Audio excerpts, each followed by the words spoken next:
Bonjour et bienvenue dans le coin des matières premières. Aujourd'hui, nous allons parler du pétrole. Lundi le 3 août, le prix du pétrole a chuté de 5% pour atteindre son plus bas niveau depuis janvier, comme l'activité industrielle s'est affaiblie encore plus en Chine. Steven Brannock, l'analyste en matière du pétrole à PVM, me rejoint dans le studio aujourd'hui pour parler de la situation. Steven, le pétrole atteint le plus bas sur 6 mois, poussé plus bas par la croissance de l'offre excédentaire et le ralentissement de la demande en Chine. Les prix du pétrole brut se dirigent actuellement vers leur pire performance du troisième trimestre depuis la crise financière de 2008. Aujourd'hui, lorsque l'accord iranien est à son stade final, se préparant à apporter encore plus de barils sur le marché, quelles sont vos prévisions pour les prix du pétrole? Je dois dire que nous prévoyons plus de pertes pour les prix du pétrole durant cette année. À ce moment, nous observons un grand déséquilibre entre l'offre et la demande de pétrole. Et l'offre dépasse la demande de plus de 2 millions de barils par jour. Les fondamentaux pessimistes de l'offre et la baisse de la demande en Chine auront un impact sur la croissance de la demande mondiale de pétrole cette année et l'année suivante.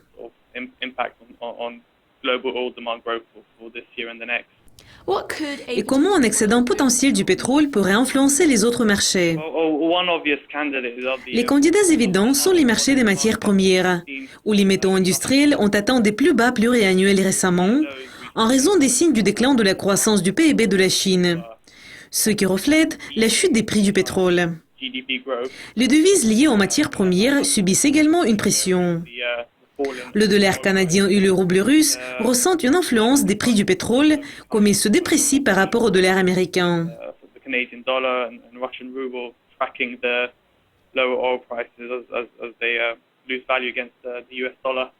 Et quels sont vos pronostics pour le pétrole pour la fin de cette année? À quel niveau elle va s'établir et quels seront les principaux facteurs pour cela? Évidemment, quand les barils de pétrole iraniens vont atteindre le marché, ce qui aura probablement lieu au premier trimestre de l'année prochaine, nous allons voir une chute considérable.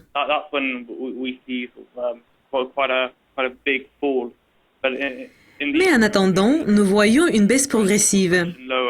Le pétrole va éventuellement tester le plus bas de l'année d'environ $40 le baril. Nous prévoyons une nouvelle chute de la valeur pour l'année prochaine, ce qui sera aggravé par la hausse des exportations iraniennes. Alors, nous prévoyons une nouvelle baisse. Donc, oui, attachez vos ceintures. Cela semble être une mauvaise nouvelle pour le secteur. Y a-t-il une lueur d'espoir à l'horizon? Pour les pays producteurs de pétrole, en fait, il n'y en a pas. Pour les consommateurs, c'est une bonne nouvelle.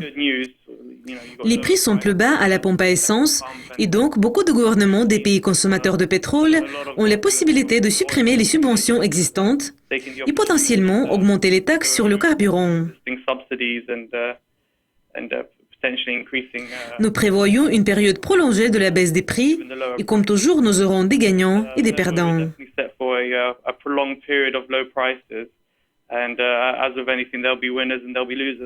Cela conclut notre interview avec Steven Brannock. Merci d'être avec nous et restez à l'écoute de Yugascopy TV pour voir plus de mises à jour. Au revoir.